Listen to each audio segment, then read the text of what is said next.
Namaste. Namaste.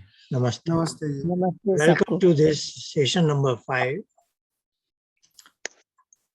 And we will proceed further from what we discussed last time.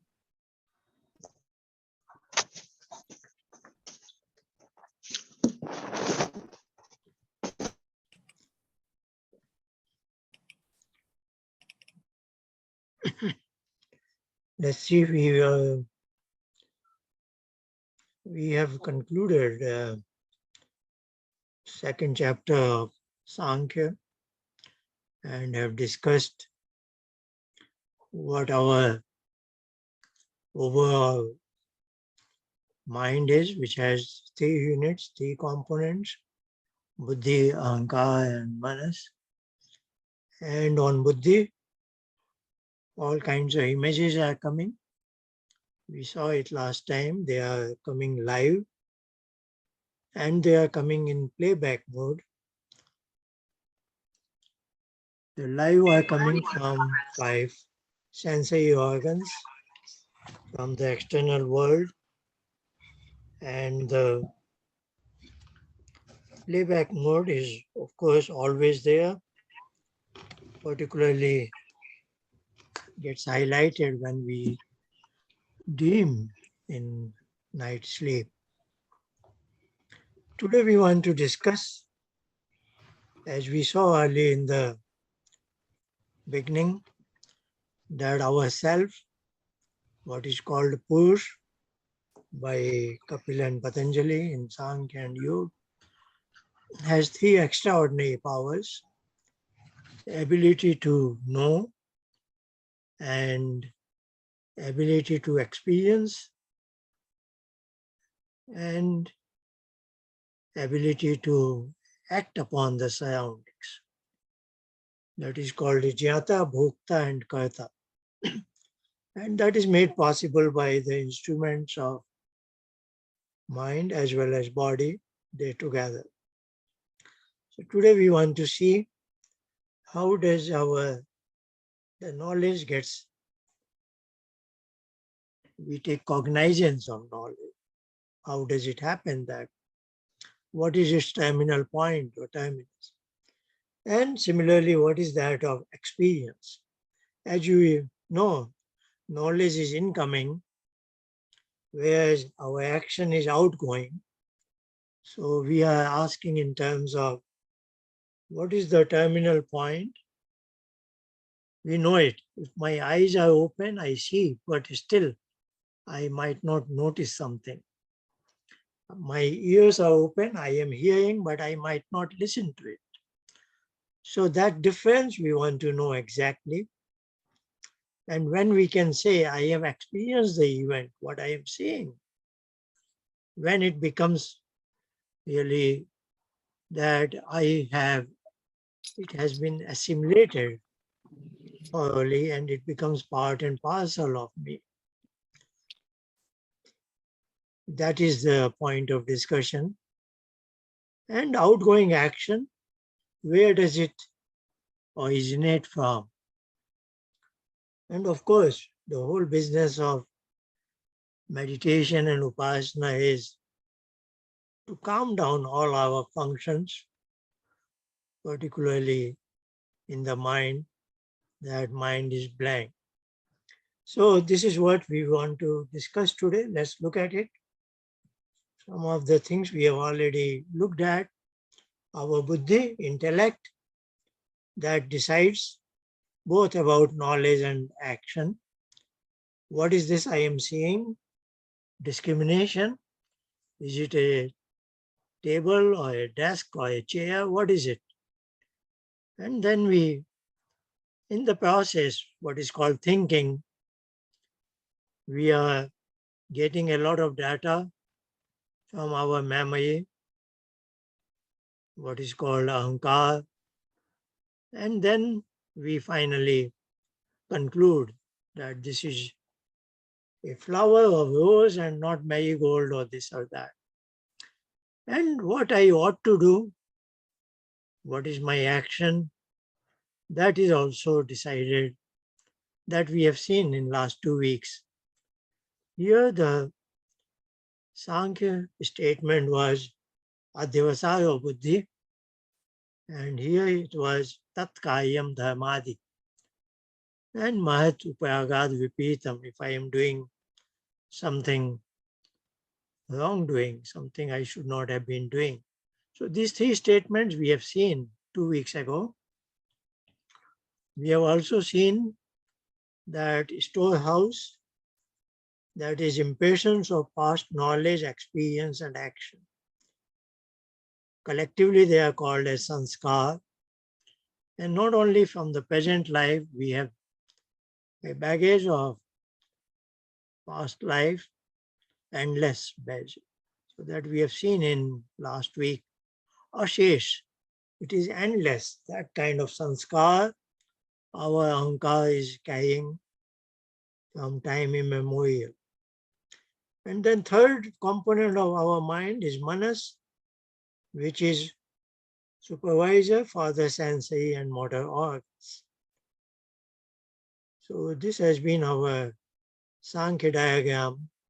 This is me, my three components of mind, 5 sensory organs.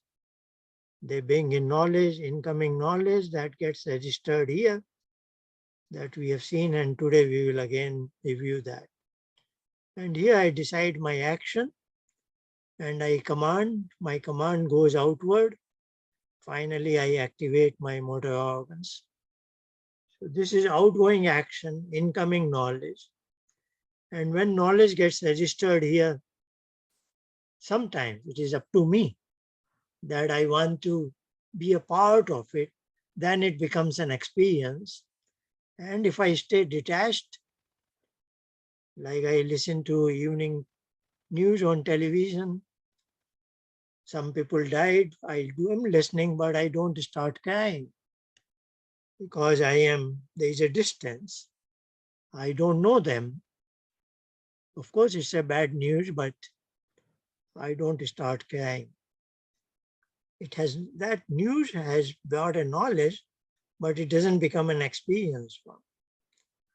But suppose, let's hope it doesn't happen, but suppose I hear a news of death of my friend or something like that, then that also gets registered here, but I am not detached. I know that person closely, then I may even begin to cry. Then it becomes, and that same information, knowledge is becoming an experience too.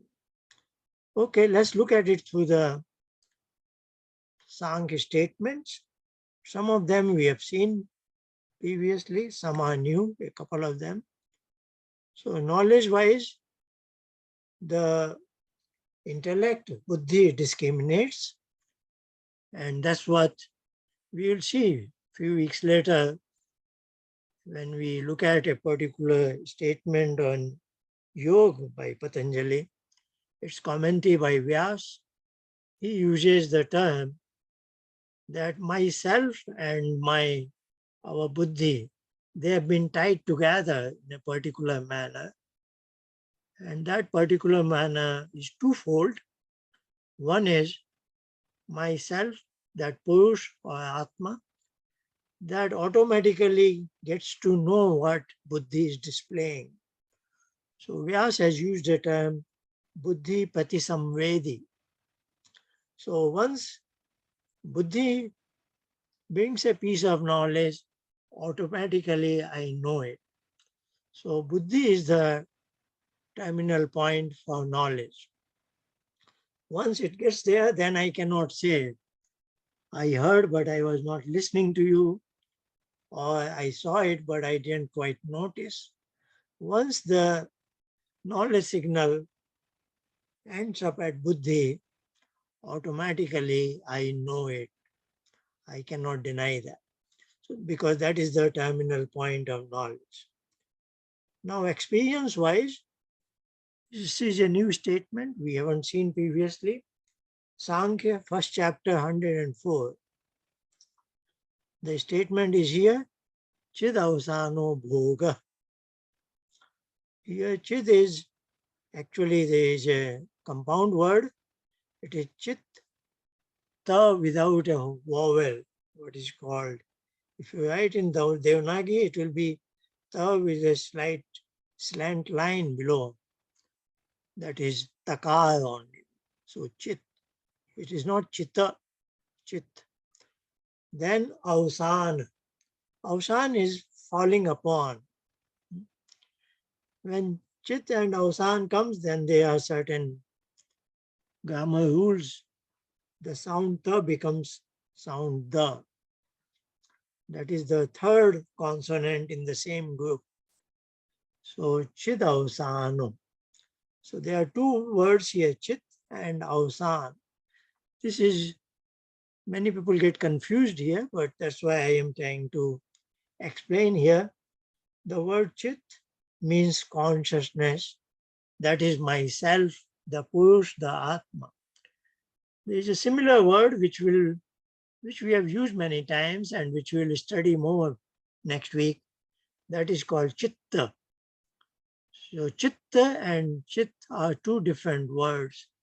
Chit, that is coming here, is consciousness, Chetna. That is an attribute of myself, my Purush or Atma. Where Chitta, we will see it, is a component of mind and is nothing but another word for buddhi. So chit is inside, chit is an instrument. They sound together similar, but you have to be careful. Now the meaning, so this statement, first chapter 104 in Samkhya, means if something has fallen upon the consciousness, then it becomes bhog. What it means is, if the knowledge is on buddhi, you merely know it. But if you let it, if you kind of embrace it, if you love it so much that you get attached to it, then it becomes bhog or experience. So knowledge does not have to automatically become experience. It is for you to decide. So like I gave you the example, TV news, you are detached. But when you hear the news of somebody you know personally, then you are not detached. Then that knowledge has become bhog for you because you could not remain detached from that. So terminal point for experience is, first let me read the English translation I have done here for experience. If or when buddhi vritti, the image on intellect, many times I will be using Sanskrit and English both. So, not to confuse you, the idea is those who are familiar with Sanskrit terms, they can make benefit out of it. Those who are not, no harm. The English translation is there. So buddhi vritti means image on intellect. That sometimes I will use the word jnana vritti, means knowledge vritti, because that is what is your knowledge. Once it is on buddhi, you know it. So that is your knowledge vritti. So I can also say, the image that is transmitting knowledge to you. Now that terminates at consciousness, at push, then it is experience called bhog. Okay, now we are interested in origin of karma. Where do you activate? Who is the starting point of karma? Here it's not that simple, so I will urge you to be more attentive here.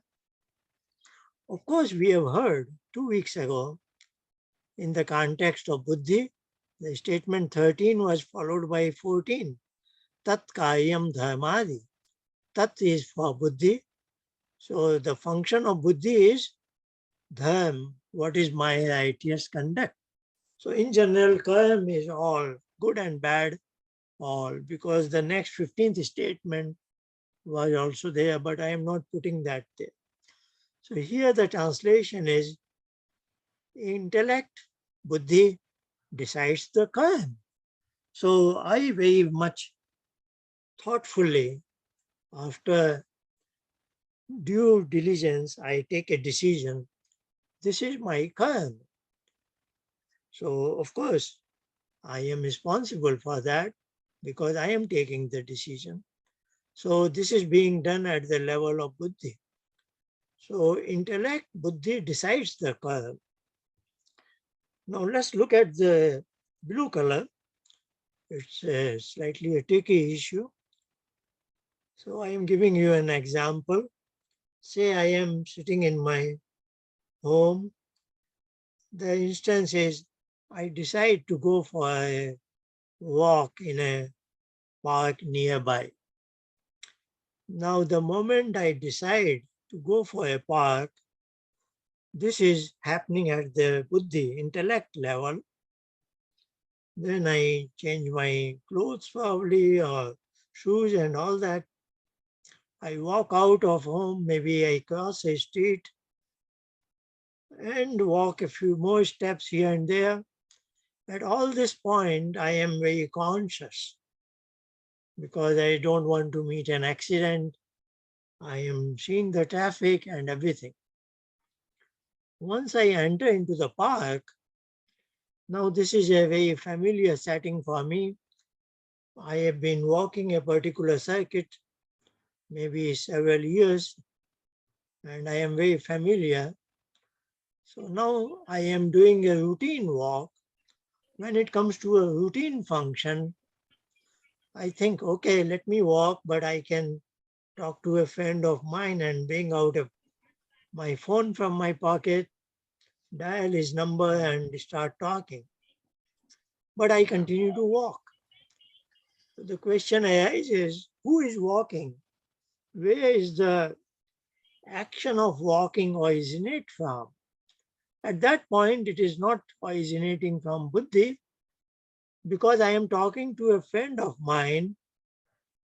So my conscious intellectual process is paying attention, or in other words, my intellect is engaged in discussion with my friend, but my feet are walking. So again, the question arises, where is now the action of walking originating from? So here, the answer would be, it is originating from Ahamkara. That's why I keep showing you this diagram again and again. So let's say we are talking about karma. The decision that I want to go for a walk and the steps that I take until I enter into the park, I am functioning at the intellect level.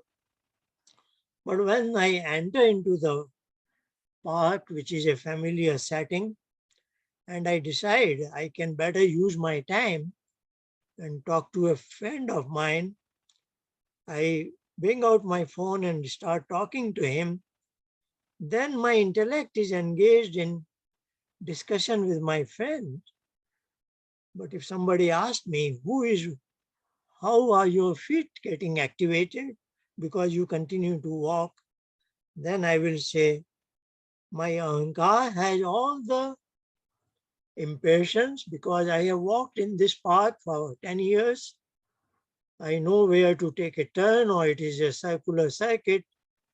I am in almost like automated mode, or I will say I am walking subconsciously, which is being activated by my Ahamkara unit, Storehouse unit, where it is well programmed. How do I walk? Left foot, right foot, left foot, right foot, etc., etc. And my intellect is engaged in discussion with the friend. So, origin for the karma is, yes, it gets originated at intellect in conscious mode. Any karma I am doing in a conscious mode, that has its origin at buddhi, intellect, but certain functions, routine functions, that does not require my high level attention, can be handled by Storehouse Ahamkara unit, or I can say many things I do subconsciously. And even here there can be multitasking. Many other things may happen while I am engaged here. So let's go to the previous slide just for sake of completeness. So Karam, second point 14 is saying Tat Kayam Dharmadi.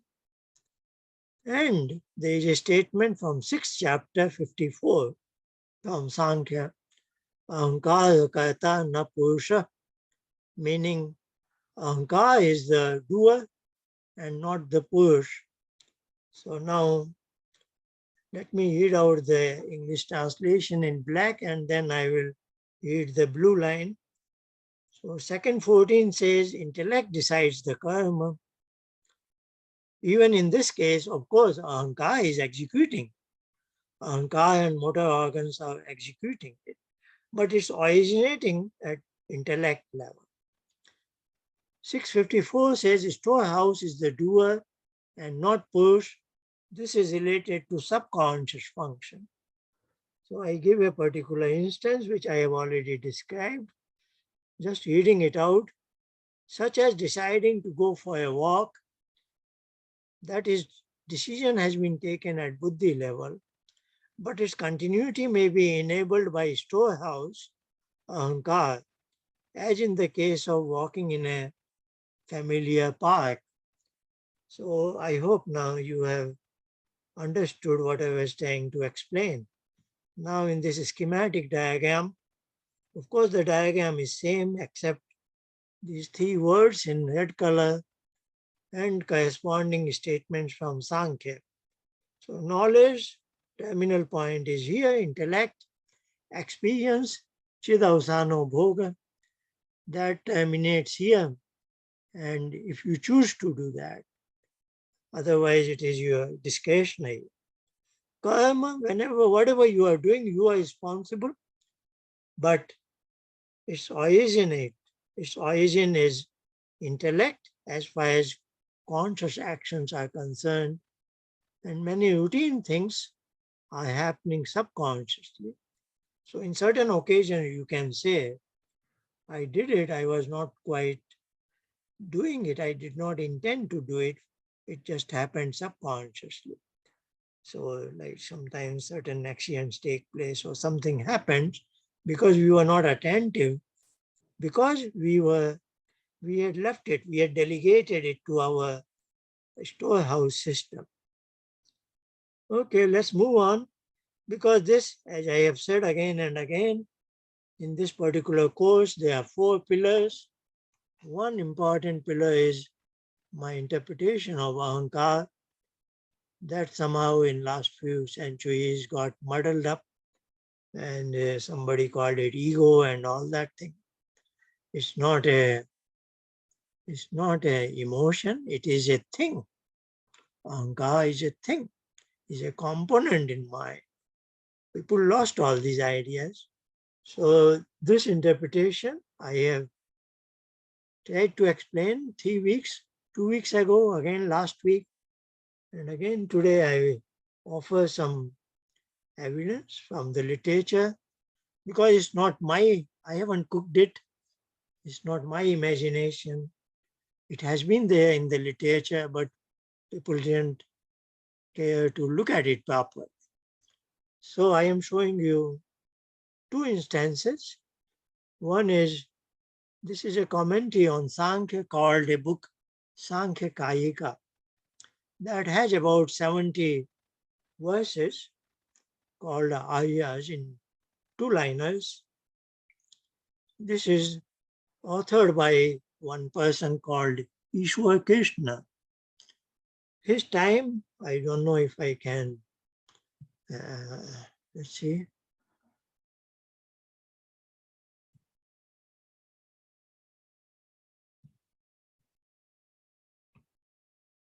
Yeah, this is just Wikipedia on Samkhya Kayika. It is attributed to Ishwar Krishna. His time is 350 AD. So, that was his time. It must be approximate. But let's continue. So what is Ishwar Kist saying? He is talking about all these components of mind, etc. 32. So this is, he has done commentary on first 3 chapters of Samkhya. So I will say his total verses are 70, so he's somewhere in between. So you can imagine he's somewhere in chapter 2. And where we saw last week, 13 instruments, so he's saying Karnam Teyodash Vidham. This we have seen last week, second part of the second chapter. And now he's saying Tad Aharan Dharan Prakash Kayam. Prakash Kayam. So there are 3 words I have highlighted here. Tad Aharan Dharan Prakash Kayam. So there is a compounding here. So this is actually Tat plus Aharan. So I am breaking into 3 words here. Aharan, that is acquisition of knowledge, like the food that we eat, we call it as ahar. Something that I am acquiring. So ahar means acquisition, acquiring of knowledge. So he is describing by 3 words the 3 components of mind from outward to the inward direction. So first unit is of course linkage, that is picking up the knowledge coming from 5 sensory organs. So that is ahar. Then the next unit is ahamkara. So he's saying the word is dharan. Dharan is to hold it, to store it. So he knew the exact meaning, correct meaning of ahamkara, correct function of ahamkara, namely to store the data, incoming knowledge for future reference. He is using the word dharan. And finally, the third unit is buddhi, and he's attributing the active function of prakash kayam. Prakash is light, so it's like enlightening. That is the knowledge.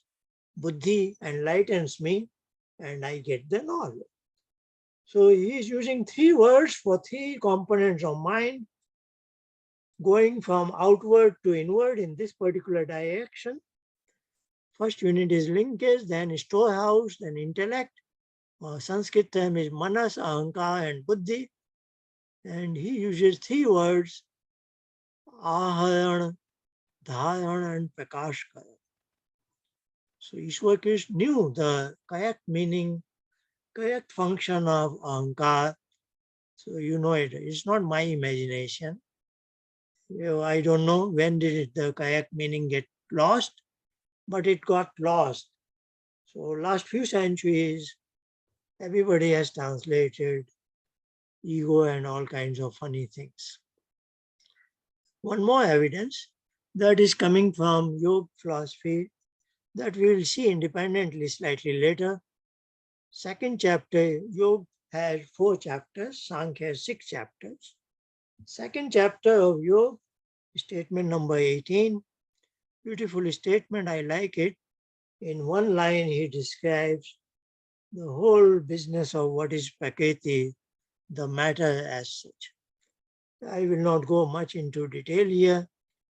Let me just read it. Prakash Kriya Sthiti Shilam Bhutendriyatmakam Bhogapuragatham Drishyam. Drishya means seen, literally is seen, and Drashta is the observer. So Purush is observer and Buddhi is depicting something to the observer. So Patanjali is describing it, what appears on the Buddhi itself plus the image. That is what is being observed by Drashta, namely the observer, the Purush. So he's describing the nature of this Buddhi. Okay, we will have another opportunity to discuss it in detail. But here now I present to you the commentary of this statement.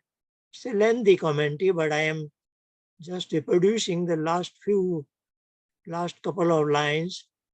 commentary by Vyas. Again, the word is Grahan. Now what? Ishwar Krishna has used Ahar. Vyas is using the word Grahan to acquire, meaning is the same. Then he uses Dharan, just like what Ishwar Krishna used it. Then Prakash Kayam, he is using the word Uha Poho. That is thinking. You think and then you can enlighten the knowledge. So Buddhi is doing Uha Poho. That is an operation called thinking. That is what is Adhyavasaya. That is what gives rise to discrimination. Now we ask, because this is in the context of yoga, and of course he is a rishi, Ishwar Krishna is just a scholar. So he is now saying what all may appear on Buddhi, because Buddha Vatmana, what all may appear on Buddhi. So he is listing about 5 things. So Grahana, what has originated from the sensory organs and has been picked up by the linking device and has been brought to me on Buddhi, that is real-time knowledge from the surroundings. And what can also appear is what is in the second unit of Ahamkara, which is just holding the past data. Even that may come on Buddhi. Then the third function of Buddhi, whatever it is getting in first and second process, it may process it. We can form an opinion. Uha poho, that is some sort of stretching in space and time direction. Like Newton saw an apple is falling, but then he come up with an idea of gravitational force of the earth. Now the knowledge of the gravitational force of the earth is not in the category of Grahan or Dharan. He didn't know it previously. At that point of time, that some sort of idea came in his mind. So you can say it is Uha Poho. It is in this category. But actually in the fourth category, but Uha Poho is you think, or let me say it, I think this example of Newton was not good. I will use that example for the next fourth category, Tattva Jnana. Let me revise my example for Uhapo. Like say I am seeing from my window, it is raining, but by way of Uhapoho, I conclude there must be clouds up in the sky. So I am unable to see the clouds in the sky from where I am sitting. I see only the rain, the water falling down. That is from Grahan. And then from past knowledge and all that, I conclude that there must be, this is an inference, that there must be black clouds up in the sky. That is resultant of, that is a correct knowledge, but that is coming from Uha Poho. I won't go into this word, this is an interesting word. Uha is correct conclusion, Apoho is incorrect conclusion. Sometimes a human being may conclude something incorrectly also. So both are happening at Buddhi level. So this originated from linkage device. This originated from Storehouse, Ahamkara unit. This is happening at Buddhi itself. Now another thing may happen, because he's saying all these things are happening at Buddhi. Now this is Tattva Jnana, this is intuitive knowledge. Now this happens when you are deep in meditation and your mind screen is blank.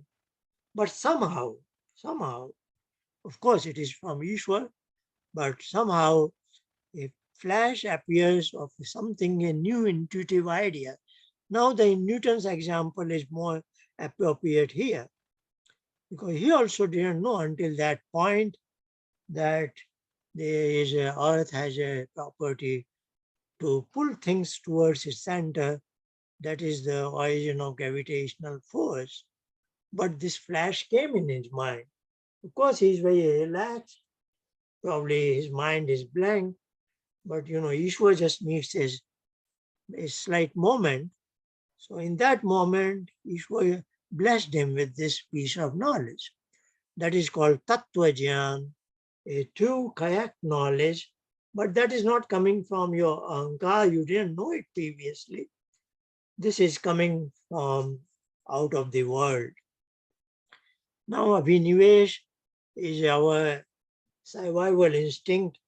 I won't go much into all this because purpose of this slide is further evidences for intellect, storehouse, and linkage, particularly for storehouse, that it is not ego, it is a reservoir, storage device for all the past impressions in the knowledge direction, experience, as well as action.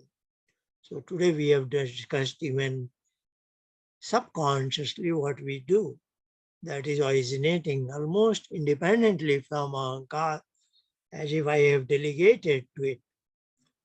Okay.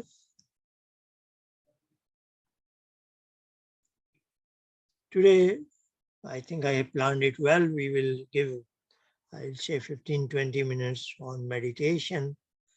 Last time we saw a slide on pranayam, regulated breathing. That is in Ashtanga Yoga, it is number 4. But in our scheme, we have it at number 2. Because yam and niyam are more as 24/7 things. And we are listing what is relevant to practice when I want to do meditation and do upasana. So in our list number 2, it is discipline breathing or regulate the breathing, or I would say we are at the second sheath layer of Pranamaya course. Before we go enter into the inner Manomaya course, I want to ensure Pranamaya course is well disciplined. And in order to do that, last week we introduced breathing with 4 phases in a cycle. Previously, we have been doing in session 1, 2, 3, breathing cycle was merely 2 phase, breathe out, breathe in. Last week we added what is called kumbhak part. We did breathe out, then hold the breath out for a while until the onset of discomfort. Then we were doing breathe in. Then we were holding the in breath within until the onset of discomfort. So that was one cycle with 4 phases. Today we are again taking from Dayanand, 3rd chapter, same chapter of Satyat Prakash. English translation of the book is called, bears the title of Light of Truth. I'm not showing much in detail, but he uses the word samantak pranayam. Now that means pranayam along with mantras. And those who are from Ayushma's background, I think they know what is Sandhya, which is meditation practice, but unfortunately is not done as a meditation. People just recite this. But that's why this course is there, to understand, learn, and do things properly. But in those set of mantras, there are a set of mantras called pranayam mantra. So we will learn to integrate that in the practice of pranayam. So they are short 7 mantras: Om Bhu, Om Bhuva, Om Swa, Om Maha, Om Jana, Om Tapa, Om Satyam. Again, I should apologize. I have not been able to devote that much time to put all these diacritic signs here, but I have shown you last time. So I am spelling it following the International Convention of Sanskrit words, but I am not able to put certain signs that I would have liked to do. Maybe when I offer this course next time, I will improve upon it. So let's move on. 4 phases of a breathing cycle, which we did last week.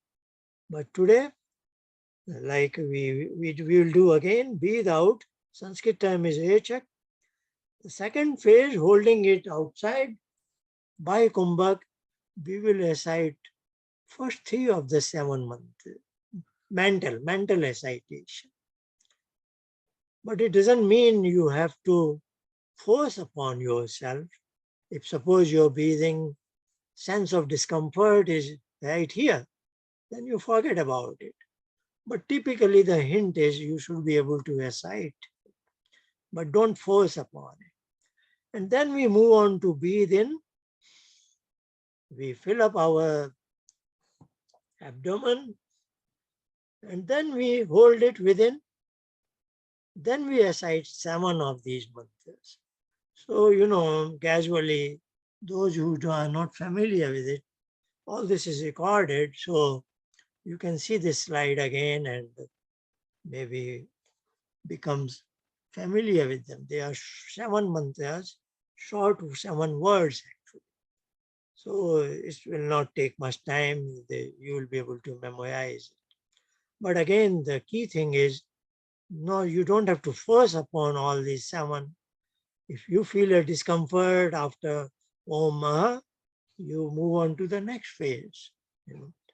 This 4 constitutes one breathing cycle, and we will do it 3 of them, one after another. It is a cyclic thing. So what I was trying to say, it seems I have missed one point. Let's see. Yeah. So implicitly, the Rishi is trying to tell us the time duration of phase 2 and 4 will bear a ratio of 3:7. So that is very natural because air is within you. So you are relatively comfortable. You can hold that phase 4 longer than phase 2, almost 2 or 2.5 times. But again, I repeat again and again, there is no guideline. The golden rule is onset of discomfort. Once there is onset of discomfort, you move on to the next phase wherever you are. Don't force upon anything. Okay, we are ready to practice this. I have more time. I will put the timer for 15 minutes. I hope it's not very less experience for everybody. So we are doing it for 15 minutes and I hope it works out. Of course, the actual meditation is step 4, 5, 6. That will be about 12 to 13 minutes. But just to give you an idea. So let's see, we take a step 1. So I have removed my eyeglasses. I want to be very, very comfortable. Just follow your instinct, do whatever you like. Adjustments in body postures so that next 15 minutes your body does not send you any signal. Okay. Now step 2, Samantaka pranayam. Pranayam integrated with the pranayam mantras, 3 cycles. Here it begins. Deep breathe out, abdomen going inward, reciting Om Bhu Om Bhuva Om Swa. Now deep breathe in, abdomen expanding outward, system is airtight, mental recitation Om Bhu Om Bhuva Om Swa Om Ma Om Jana Om Tapa. Second cycle, deep breathe in, abdomen, deep breathe out,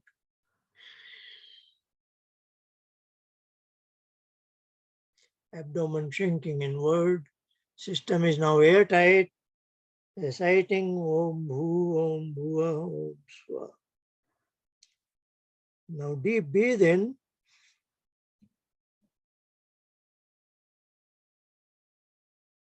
Abdomen was expanding. Now we are reciting Om Bhu, Om Bhuva, Om Swa, Om Maha, Om Jana, Om Tapa, Om Samkhya. Second cycle over. Now deep breathe out. Abdomen shrinking inward. Now the system is airtight, holding the air outside, reciting Om Bhu, Om Bhuva, Om Swa. Deep breathe in.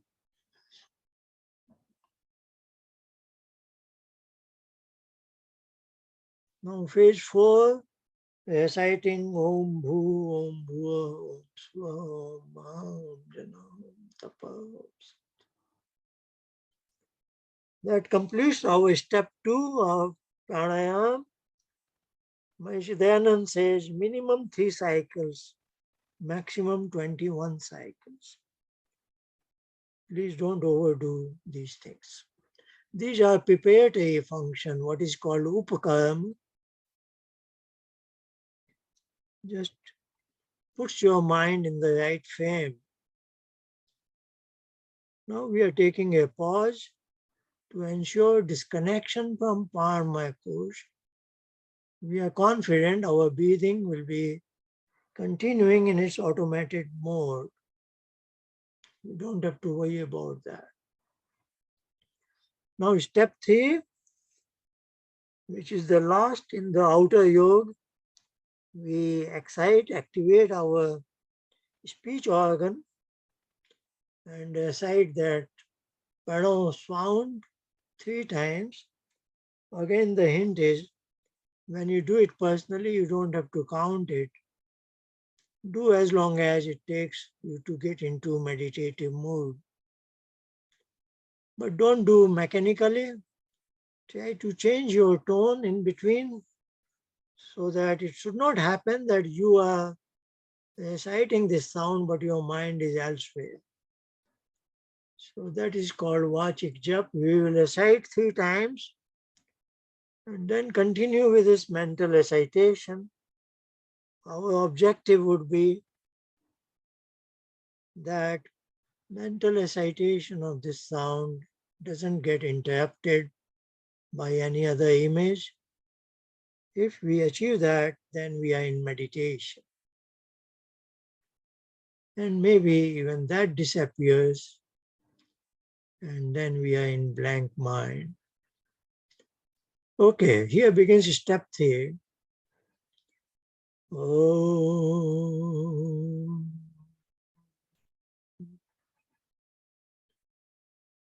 Om.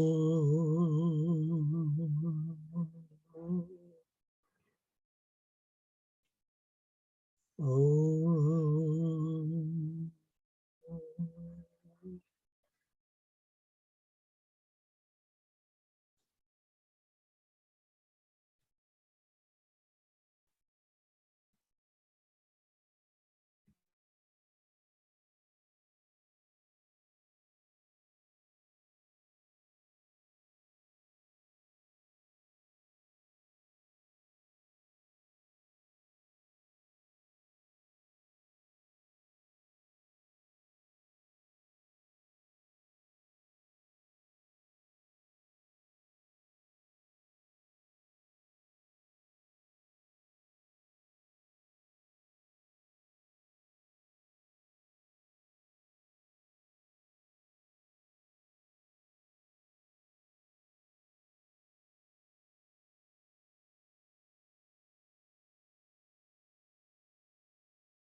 Okay, that concludes our session number 5,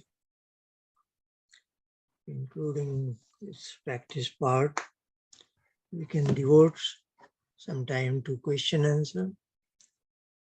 Acharya, I got a fresh question in this time of meditation. Yeah. As you clearly made it so clear that there are 3 sources of input to intellect. One is through sensory organs, 2 is our Ahamkara, and 3rd is Uhapo. Now, is it possible that all these 3 signals, they reach at the same time to intellect, and then the buddhi has to discriminate? Is a kind of multitasking at buddhi level? Yeah, when we are doing thinking at Uhapo level, then there may be real-time data coming, and some past data is also coming from Ahamkara. So at Uhapo level, we may be processing some information or knowledge, whatever you Correct. call it, that is coming from sensory organs, but via linkage, and also some of things you know in the past from Ahamkara unit. Correct. You gave an example of rain. So is that life? Yeah. And Because in the past you have seen clouds and rain together, and that is information in your Ahamkara. But at this given instance, you are not able to see the clouds, but only the rain. But the past is helping you to take the inference, make the inference now.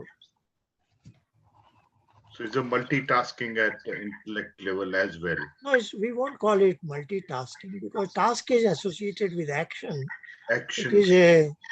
It is at a knowledge processing process. You are processing the knowledge, but those inputs are coming from all the various sources. Okay. Because as you process the knowledge, you need inputs. Some input is coming from real-time surroundings. Some is coming from your past, from Ahamkara. Correct. Thank you, Satya. I have one question. I Haji. also got it just while doing the meditation actually. So you said that knowledge and action are stored in Ahamkara, right? But sometimes we also have memory of the nice experiences we get. So why can't these experiences be also stored in the Ahamkara? In your slides, We have seen it. I mean, more than once we have seen it. That past knowledge is stored, past experience is stored. Because if you had a cup of tea in the morning and you take second cup of tea in the afternoon, you are able to compare the difference in the taste. So we have past experience also, and past knowledge and past action is stored in the sense. That's how you what we call conditioning of mind. We do multiple, like a driving lesson. You are doing multiplicity so that you become a proficient driver. So in the process of taking these driving lessons, all your actions are getting stored. And that's why you condition your mind and your limbs, etc., that you become a good proficient driver. So we have said it quite a few times that Storehouse has past knowledge, past experience, and past data.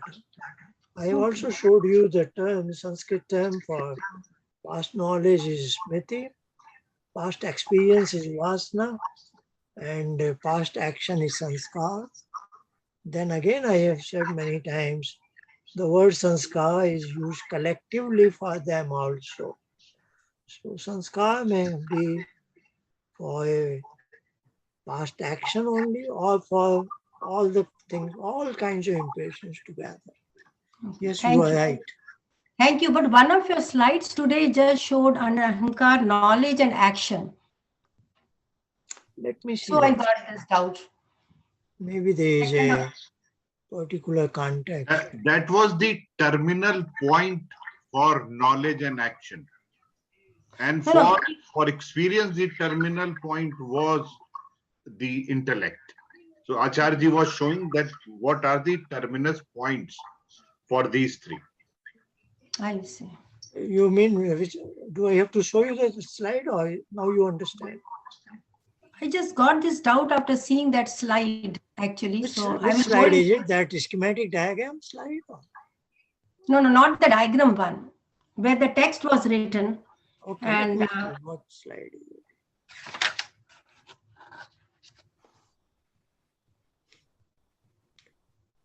Let me share this slide. Maybe I think second or third one.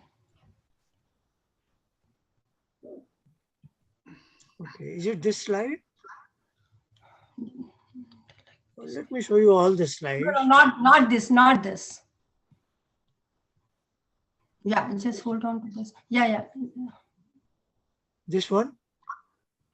Impression. I am saying impressions of past knowledge, experience, and action. Yeah. Can you see the next slide? The next one is this one. Okay, just hold on. One more slide I can show you, this one. But this is now, I am producing evidences from Samkhya and Vyas. Please, can I see the previous one? Let me show you all the slides. Let's see, this is where we started today. Mm-hmm. Today we had very few slides. Okay, just hold on. This was our number one, basically.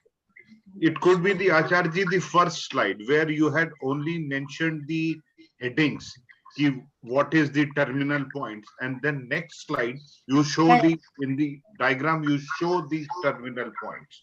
You mean this is just a so-called title, but I am showing terminal points of knowledge and action. Yes. Slide and 47. origin of action. So that is kind of my title for today's presentation. Yeah. Slide 47. Schematic Is there any diagram. confusion now? It's okay? Yeah, yes. Thank you. Okay. Any other question anybody has?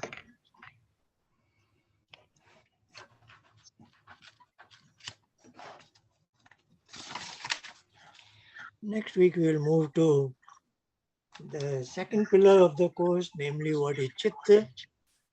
So, and why Buddhi is called Chitta, etc. All those complexities will be there. It's an interesting point to think about the relative strengths of these components. If you think about, for example, somebody who smokes cigarettes, and if they think about it, use their Buddhi, they say, well, okay, I understand cigarette smoking is bad for me, but from my Ahamkara, I've smoked 20 cigarettes for the past 50 years. So today I'm going to smoke another 20 cigarettes again. So the strength of the Ahamkara, the impression, is so strong, it overpowers even the Buddhi, the thinking about the impact of the smoking. That's where, that's what life is all about. Even in meditation, in our previous session, this question has been arising. When we sit for meditation, a lot of bombardment of other things come. But all that thing is coming that you have collected in the past. So, and okay, you are now telling your mind that you are taking interest, your objective is to do meditation properly and you want your mind's cooperation. But again, this can be conditioned, like you conditioned your mind for smoking, that on certain occasions, your subconsciously your hand goes in pocket, you bring out cigarette and lighter. In the same manner, now you can subconsciously become so well programmed that in a particular room, in a particular corner, at a particular time, when you go there, it just becomes a smooth process to meditate, isn't it? This can also happen. So it can become a subconscious thing. provided you program it. That's what many people use the term rewire your mind. So you just have to, your mind gives you what it thinks you like it. You cannot blame your mind, even in the process of meditation, if it thought something else. Because in the opinion of your mind, this is what is important for you. But it will take time. That's why the daily practice is very important. That's what Patanjali is highlighting. Acharyaji, if I make a statement that mind depends heavily on our habits, or habits influence mind, because there is a very powerful book written by somebody, and once around 7-8 years back, he was an Asian United Nations president, and he recommended that book. So mind is what, what he talked about cigarette is first time when you smoke, the body rejects it. You do it second time, it rejects again, but you do it 10 times, then you get those sanskar, and then it becomes so easy to smoke or drink. Yeah. So that's the way, once I had written you actually personally that if that is true, then meditation also becomes a habit actually. Yeah. And then it becomes easy to go in meditation and derive more benefits. Actually, we are not that helpless, because at a higher level, we do admit, say, I have conditioned my mind on dependency of nicotine or alcohol or whatever it is. But if I practice meditation, there is a power in meditation, but it comes at a higher level that even such things gets uprooted. That's what we are saying. Sanskar will get burnt out. So that is an enormous power. That I think that is the edge that meditation has. Otherwise, you can do all kinds of therapy, all kinds of things that will help you rewire your mind. Is good, but meditation goes a step further in de-addiction, or what.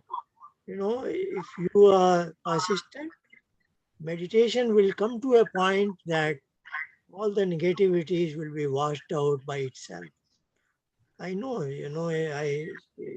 my friend Inigo and Liz are here. Don't want to name. There was another lady, Paulina, there in Liverpool. She reported one day that I was not drinking much, social drinking only, but now I just cannot look at the wine. I just don't, so much change takes place within you. Just like you narrated, after one cigarette, there is a change in your system that you are willing to admit it. After two, more.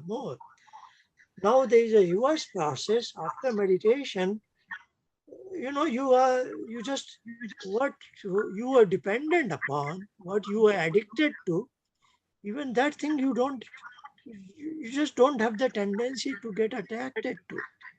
Somehow things have changed. And Acharya ji, is there any harm in using the same meditation period time when you go and sit for the prayer, and you sit down and your mind is at the time is very much focused on saying that I want to sit for meditation, very peace and calm, and then certain issue which has been lingering in your mind, at the back of your mind, and it sudden comes and you start thinking, like I said, that like a bubble, it just pops up, and then you get involved in that. And my experience is, and if at that point, at that time, rather than stopping, you carry on thinking about that project, but that thing, I think at that time I find my thinking is very clear.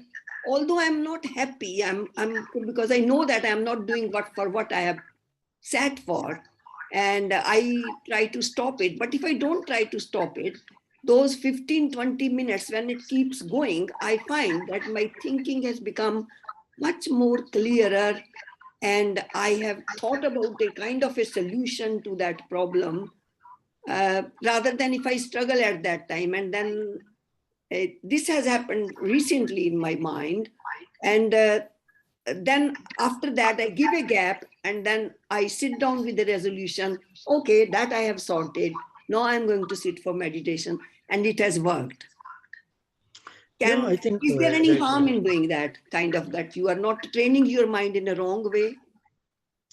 yeah, what you are saying is very significant, very important, and it has two aspects. One is for a general new practitioner, when you sit for meditation, some idea comes, your mind throws in, but at that point we will say, your mind thinks that it is important for you to consider that, because it doesn't know that now you are interested in learning meditation. So you should let your mind know that no, I am changing, I am taking more interest in meditation. So gradually your mind will know it, that in this time duration, your master is not interested in what otherwise he used to be interested in. Mm. So that way you are deconditioning your mind, letting it know so that it cooperates with your mind. But what you have narrated, that has another aspect. Sometimes you are struggling with an idea, something, something is happening, and that is very much relevant to you. Whole day you have worked on it, there was no positive result. But sometimes it happens that you are in meditation, but it pops out again and again. And now, if you, rather than doing meditation, process that, maybe there is a solution. Maybe there is a solution. So probably the meditation is likely to help you have some sort of a clarity to process that idea. It may happen, but you have to be careful Yeah, that that's why you I are not said that. sacrificing your meditation practice or Or something that you can do otherwise. But sometimes it happens that you may have to sacrifice this particular meditation session just so that maybe you are being blessed with some solution to the problem. so And should not maybe be you need to, encouraged in that kind of maybe, process. maybe you need to be in receptive mode to what is coming out. Mhm. It's difficult, but yes. Not a good idea to kind of Yeah, train once your in a mind while, in an active whenever you once in a sit while, and once in a while as an once in a while. exception, Yes. Okay. it Thank you, can be Jerry. okay. But otherwise, you have to, train your mind that, yes, Mm. in your Yeah. view, my personality is like this, and what you are sending in had a good relevance, but now my personality itself is changing, and you are trying to train your mind. After all, you are the owner of your mind, and Yeah. in meditation, you are trying to train your mind that no more, I am interested in something else. Something else. Yes. So it's just like you are the chief executive in your office, and your personal secretary brings something as a routine. Maybe at 10 o'clock he brings a cup of coffee every day, but one day you tell him no. Again he brings next day, but if you start telling him no for a few days, then he will stop it and maybe give you coconut water or something else. You are training your mind. So Yes. it is just that kind of a scenario. And that's what meditation is teaching you, to take the ownership of your mind. Otherwise, your mind will decide what you should do. True. Thank you. I think 99% we are doing same thing, Acharyaji. We get real meditation probably 1 minute out of 60 minutes. And rest Yeah. of the times we are struggling. And then when that time of 1 minute and few seconds it starts increasing, Yeah. then mind also knows that is enough. Now he can't play around. It's all about training, and he cannot win over. So very true. Yeah. This Thing is the on Yeah, only these one are help. some things we have been discussing many times. I'll just show you a Patanjali's statement in chapter 1. I think this came up last week also, or in some other. I hope you can see this Patanjali Yoga Sutra. His first chapter after the section on Ishwar Pranidhan. Yeah. Now he's saying, he is describing 9 kinds of, obstacles when you do it. Mm. So, Vyadhi, Styan, Sanchar, Pramad, Alasya, Avyati, Bhanti Darshan. No, I'm not going into all this, but just the way you mentioned, we spend 30 minutes, 40 minutes, and then we get 1 minute of quality meditation. Yeah.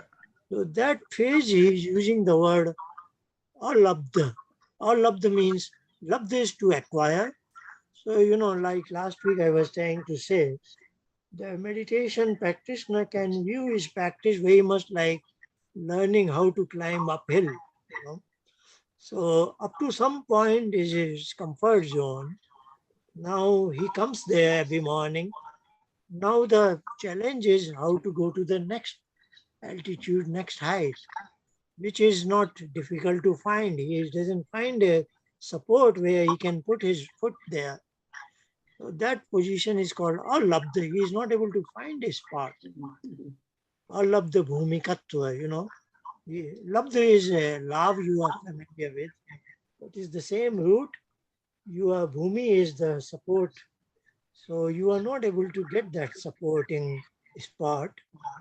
And then he says, next is, even if you get that support, anavasthitatva, you are not able to stay there for that long. Yeah. Yeah. So I will use, you can, most of you, I will suggest, bear these 2 factors in mind. So just don't do practice. I've seen many practitioners, they are happy with what they do every day, They just think this is what their meditation is. But that is not what we are saying. What we are saying is we want to go up to the ultimate point in this. That requires, there has to be, you have to demand some practice, some progress. It may not come on a daily basis, but maybe on a weekly or a monthly basis. There has to be some. And when you demand a progress, then these 2 factors should be borne in mind. That yes, I have a comfort point, but now I want to get the next spot, which is not easy to get. That's why this is his point number 8 among his 9 obstacles. This is obstacle number 8. And once you get that, what you just now said, after a minute, I slip down again. So I have to somehow put my 2 feet there, and so that next time when I come, this is my comfort point. So, that is anavasthitatva. I am unable to stay there long. Mm. There are a lot of practice points, a lot of ideas are useful. That's why we are trying to study Sankhya and Yoga, original. And of course, they have a meaning if you are practicing every day. As the ideas are complex, not because they are complex, because there has been, for some reason or another, a lot of misinformations about philosophy of yoga, and that because the authors did not study Sankhya properly. So if you don't know Sankhya, you don't know what buddhi is, you don't know why it becomes Chitta, you don't know where the vrittis are coming from, the live as well as the playback. Then how can you do yoga's Chitta Vritti Nirodha? You cannot, so that's how somehow we all have had a bad luck that no good commentary came on the philosophy of yoga because of all these historical reasons. But let us see, we can make a new fresh start. But in this course, I will urge you, the theoretical part may look complex, not because it is complex, more because there has been a lot of heap of mud and it's not easy to remove all that. The diamond is shining there, but it's covered under the heap of mud. But I want to say again and again, the practice part is the easiest practice of meditation because this is what rishis have given us. Please follow it step by step without compromising anything. And I will say every human being in the world can become good proficient in Dhyana and Upasana, practice is so easy. Just like mind is sending it, you continue with mental recitation of Onkara Jap, as simple as that. So your mind will know it that my master is not willing to entertain anything. Just in few weeks you will get the results, isn't it? The steps are so simple, and pranayam etc. Whatever I had to do in the preliminaries, I have done it up to Samantak pranayam, and I say it again and again. Step 1, 2, 3 are preliminary, are upkam, are peripheral, and in a few weeks you will feel I don't need to do that. They are not I was essential. going, I was going to ask you, Acharyaji, because I don't feel. I mean, after doing so long, that, I straightway sit and close my eyes, take couple of deep breaths, and I'm in meditation. So Yeah, I yeah. hope these. Because Yeah, last maybe. week we had a lot of discussion on asana. They are, once you are slightly get going, asana pranayam will become irrelevant. Yeah. But we Thank don't you. want to say they are irrelevant. We have loyalty to Kapil and Patanjali. If they have told us something, we want to incorporate it. Any otherwise time is okay. Acharyaji, one small question. Like Yes. aharna, you said is to acquire. And grahan is like receiving. So in my understanding, grahan is like a passive thing and aharna to acquire is an active. No, I said these are Sanskrit terms. Grahan is grahan to take it, to receive. acquire. Dharan is to hold it. Dharan is to hold it. Dharan nahi, aharna you said, right? Like that. Aharan is to take it.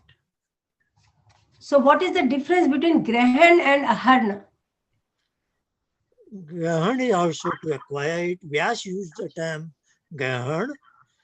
Ishwar used the word aharan. Both So means both. acquiring or taking it. Now Okay. both use the word for storehouse function. Dharan is to hold it. Don't confuse this dharan with dharana of Patanjali Ashtanga Yoga. That is different. This is dharan, just to hold the thing that is coming to you. Okay, but grahan and aharna is both same, right? Grahan and aharan is same. Okay, then never. Just to take it. Okay. Thank you very much. It was very nice meeting you all. We'll meet again the same hour 1 week later. Have a good day. Thank you. Thank you, Ji. Dhanyawad. Thank you. Thank you, Charity.